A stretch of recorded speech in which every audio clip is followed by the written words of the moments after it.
In front of me is NUBIA Focus Pro 5G, and today I would like to show you how you can use voice recorder. Begin by launching Recorder app and tapping on this blue button at the bottom to start recording. To pause it or unpause it, tap on the same one.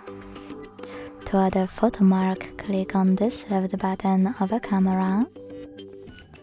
Select while using the app only this time or don't allow in location pop-up. And take a pic. Then to discard it, select this X on the left and to add it, check mark on the right. To add a standard bookmark, click on this black icon next to camera 1. To end and save your recording, select Done at the bottom right corner. Then name it and hit Save.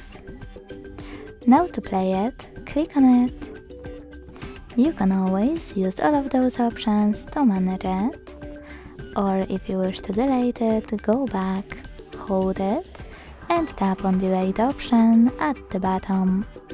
Then confirm your choice in the pop-up. Thanks so much for watching. If you enjoyed this video, leave a like, comment and subscribe. Bye!